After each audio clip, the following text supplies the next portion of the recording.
Évangile de Jésus-Christ selon saint Luc. En ce temps-là, après son baptême, Jésus, rempli d'Esprit Saint, quitta les bords du Jourdain. Dans l'Esprit, il fut conduit à travers le désert, où pendant 40 jours, il fut tenté par le diable. Il ne mangea rien durant ces jours-là, et quand ce temps fut écoulé, il eut faim. Le diable lui dit alors, « Si tu es fils de Dieu, ordonne à cette pierre de devenir du pain. » Jésus répondit, « Il est écrit, l'homme ne vit pas seulement de pain. » Alors le diable l'emmena plus haut et lui montra en un instant tous les royaumes de la terre. Il lui dit, « Je te donnerai tout ce pouvoir et la gloire de ces royaumes, car cela m'a été remis et je le donne à qui je veux. Toi donc, si tu te prosternes devant moi, tu auras tout cela. » Jésus lui répondit, « Il est écrit, c'est devant le Seigneur ton Dieu que tu te prosterneras, à lui seul tu rendras un culte. » Puis le diable le conduisit à Jérusalem. Il le plaça au sommet du temple et lui dit, « Si tu es fils de Dieu, d'ici jette-toi en bas, car il est écrit, il donnera pour toi à ses anges l'ordre de te garder, et encore, ils te porteront sur leurs mains, de peur que ton pied ne heurte une pierre. » Jésus lui fit cette réponse, « Il est dit, tu ne mettras pas à l'épreuve le Seigneur ton Dieu. » Ayant ainsi épuisé toutes les formes de tentation, le diable s'éloigna de Jésus jusqu'au moment fixé.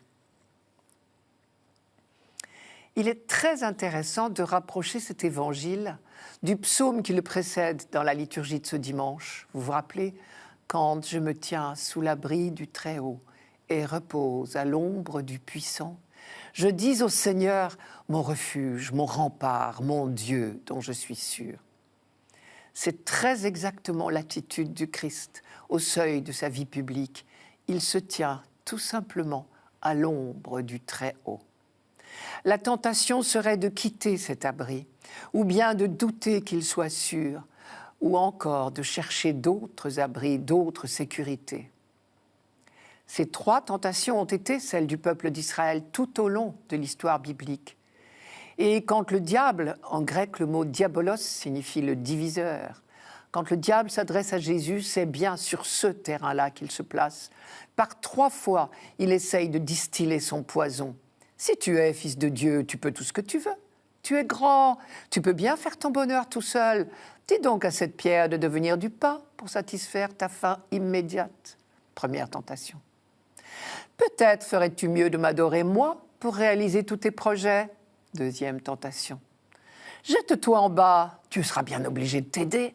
Troisième tentation. Mais Jésus sait bien que Dieu seul peut combler toutes les faims de l'homme. Et il a choisi de faire confiance jusqu'au bout, de se tenir sous l'abri du Très-Haut, comme dit le psaume. Première tentation, quand Jésus commença à souffrir de la faim, le tentateur lui dit « Si tu es fils de Dieu, ordonne à cette pierre de devenir du pain. » Et Jésus répondit « Il est écrit, l'homme ne vit pas seulement de pain. » Phrase bien connue du peuple juif tout entier, car elle se trouve au chapitre 8 de Deutéronome. Je vous rappelle le contexte. Il s'agit d'une méditation sur l'expérience d'Israël pendant l'Exode, sous la conduite de Moïse. Je cite le Deutéronome. « Le Seigneur, ton Dieu, t'a mis dans la pauvreté.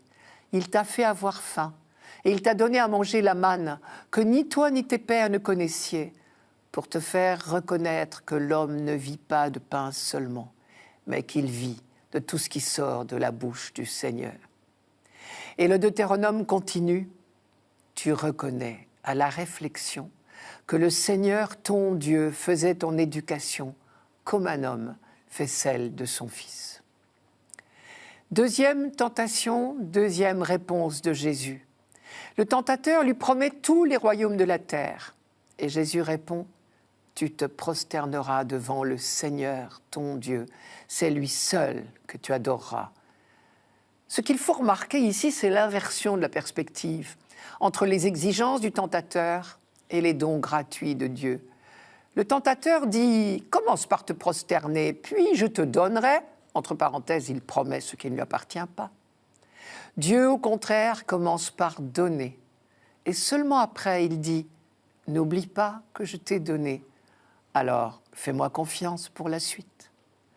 Troisième tentation, si tu es fils de Dieu, jette-toi en bas, car il est écrit, il donnera pour toi à ses anges l'ordre de te garder. Et encore, ils te porteront sur leurs mains, de peur que ton pied ne heurte une pierre. Et Jésus répond, il est dit, tu ne mettras pas à l'épreuve le Seigneur ton Dieu. C'est-à-dire, tu n'exigeras pas de Dieu des preuves de sa présence et de sa protection. Le Fils de Dieu sait, lui, qu'il est en permanence sous l'abri du Très-Haut, quoi qu'il arrive. Ces trois réponses de Jésus sonnent donc étrangement face aux interpellations du tentateur. Si tu es fils de Dieu, visiblement le diable et le Christ n'ont pas la même idée sur le Fils de Dieu. Si tu es fils de Dieu, prouve-le, semble dire le tentateur. Et Jésus le prouve réellement, mais c'est en restant fidèle à son Père. Et où Jésus puise-t-il la force de résister à celui qui veut le séparer de son Père? Dans la parole de Dieu. La force de ce texte est dans cette construction étonnante. Le tentateur s'adresse à Jésus par 3 fois, mais à aucun moment, Jésus n'entre en discussion avec lui. Ces 3 réponses sont exclusivement des citations de l'Écriture. Depuis son baptême, où il a été révélé comme le Fils, jusqu'à Gethsémani, Jésus restera sous l'abri du Très-Haut. Nul doute que Luc ici nous propose le seul exemple à suivre.